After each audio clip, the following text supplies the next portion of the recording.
नमस्कार मित्रों, मैं अक्षय उपाध्याय YouTube चैनल पर आपका हार्दिक स्वागत करता हूं। तो आज हम चर्चा करेंगे 6 जुलाई से आने वाले श्रावण मास के बारे में। तो श्रावण मास का क्या महत्व है, श्रावण मास में किसकी विशेष पूजा होती है, क्या होता है, तो आइए इसके बारे में हम मिलकर चर्चा करें, विचार करें। तो श्रावण मास भगवान शिव जी का विशेष प्रिय मास है। इसी कारण जब भी श्रावण मास आता है तो वातावरण एकदम शिव भक्तिमय हो जाता है। ऐसी मान्यता है कि जब भी श्रावण मास में जितनी अधिक वर्षा होती है, भगवान शिव जी उतने ही अधिक प्रसन्न होते हैं। श्रावण मास के सोमवारों का विशेष महत्व बताया गया है। श्रावण मास में आने वाले मंगलवार को मंगला गौरी के नाम से भी जाना जाता है। इस दिन मंगल ग्रह की शांति की जाती है और माता पार्वती जी को प्रसन्न करने के लिए विशेष पूजा और अर्चना की जाती है।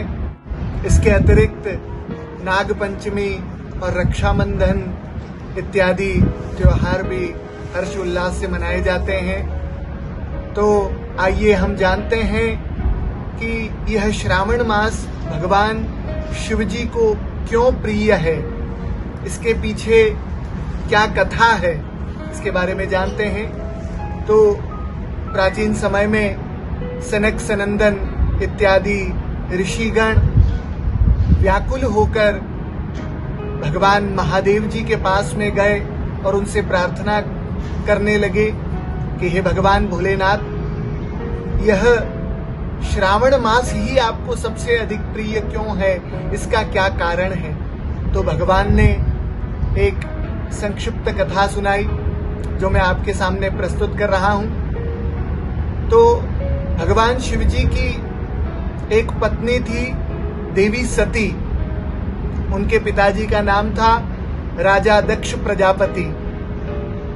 राजा दक्ष प्रजापति ने अपने राज्य में एक बड़ा यज्ञ का आयोजन किया। उस यज्ञ में उन्होंने अपनी पुत्री को निमंत्रण नहीं दिया। सती देवी ने उस यज्ञ में बिना निमंत्रण के ही जाने की बात कही भगवान शिव जी से। तो भगवान भोलेनाथ जी ने देवी सती को समझाया कि बिना निमंत्रण के तो पिता के घर में भी नहीं जाना चाहिए, अपमान सहना पड़ता है। लेकिन क्रोधवश भगवान शिव जी से सती देवी हठ करके अपने पिता के राज्य में बिना निमंत्रण के ही पहुंच गई। राजा दक्ष प्रजापति ने बिना निमंत्रण के ही आने का कारण सती से पूछा। सती को अपमान महसूस हुआ, जिसके कारण देवी सती ने उसी यज्ञ में अपने पिता के घर ही योग शक्ति से अपने प्राण त्याग दिए। लेकिन इससे पहले देवी सती ने भगवान शिव जी को हर जन्म में प्राप्त करने का प्रण किया था, संकल्प किया था।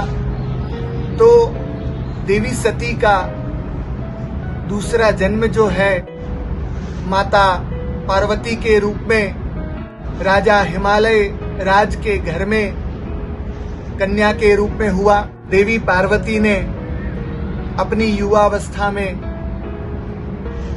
श्रावण मास में ही कठोर तपस्या करके बिना अन्न ग्रहण किए इस श्रावण मास में भगवान शिव जी को प्रसन्न किया और पति रूप में स्वीकार किया।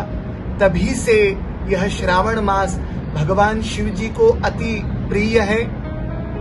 जो कोई भी भक्त इस श्रावण मास में भगवान शिव जी की मन से प्रार्थना करता है, पूजा करता है, तो भगवान शिव जी उसकी हर मनोकामना पूर्ण करते हैं और उसका कल्याण करते हैं। श्रावण मास के व्रत में भगवान शिव जी का पूजन करके एक ही समय भोजन ग्रहण करना चाहिए और इस व्रत में भगवान शिव जी और माता पार्वती का ध्यान करके पंचाक्षर मंत्र ओम नमः शिवाय का जाप करते हुए और भगवान शिव जी को, माता पार्वती को प्रसन्न करना चाहिए और ओम नमः शिवाय का जाप करते हुए पूजन करना चाहिए।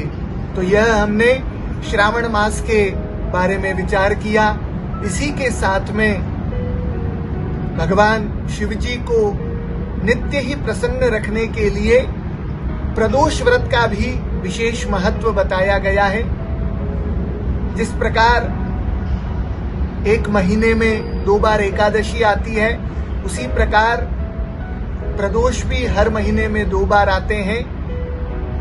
हर महीने की त्रयोदशी तिथि को यह प्रदोष व्रत किया जाता है। तो यह प्रदोष व्रत जब सोमवार को आता है तो इसे सोम प्रदोष कहते हैं। यही प्रदोष यदि मंगलवार को आता है तो इसे भौम प्रदोष कहते हैं। यही प्रदोष व्रत यदि शनिवार को आता है तो इसे शनि प्रदोष के रूप में कहा जाता है। यदि आप भगवान शिव जी की नित्य ही कृपा चाहते हैं या भगवान शिव जी का नित्य ही आशीर्वाद प्राप्त करना चाहते हैं तो हमें प्रदोष व्रत हमेशा रखने चाहिए।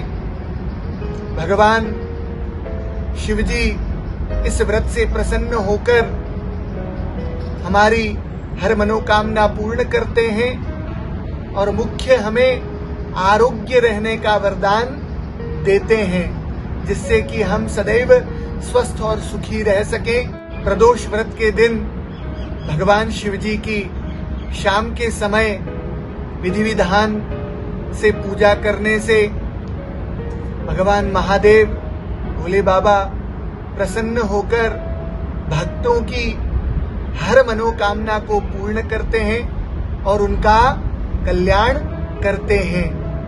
तो आइए मित्रों, तो प्रदोष व्रत कौन से वार के दिन हमें क्या फल देता है, इसके बारे में विचार करेंगे। तो यह प्रदोष जब रविवार के दिन आता है तो इस व्रत के करने से मनुष्यों को यश और मान सम्मान की प्राप्ति होती है। यही प्रदोष व्रत यदि सोमवार को आता है तो भक्तों की हर मनोकामनाएं पूर्ण होती है। यही व्रत यदि मंगलवार को आता है तो व्यक्ति को और पराक्रमी बनाता है। यही प्रदोष व्रत यदि बुधवार के दिन आए तो व्यक्ति को सद्बुद्धि की ओर प्रेरित करता है, अच्छे मार्ग की ओर प्रेरित करता है। यही प्रदोष यदि बृहस्पति यानी गुरुवार के दिन आए तो व्यक्ति के घर में धन के और अन्न के भंडार भर जाते हैं। यही प्रदोष व्रत यदि शुक्रवार को आए तो व्यक्ति को दाम्पत्य जीवन में मधुर संबंध हमेशा रहते हैं। और यही प्रदोष व्रत यदि शनिवार के दिन आए तो व्यक्ति के कर्जों से उसको मुक्ति मिलती है। तो ये हमने श्रावण मास और प्रदोष व्रत के बारे में विचार विमर्श किया। तो यह श्रावण मास सभी के लिए कल्याणकारी हो। भगवान शिव जी को आप सभी प्रसन्न करें, उनका पूजन करें, जिससे भगवान शिव जी आपकी हर मनोकामना पूर्ण करें और आपके जीवन को सरल और सुगम बनाए। आशा करता हूँ आपको यह एपिसोड पसंद आया होगा।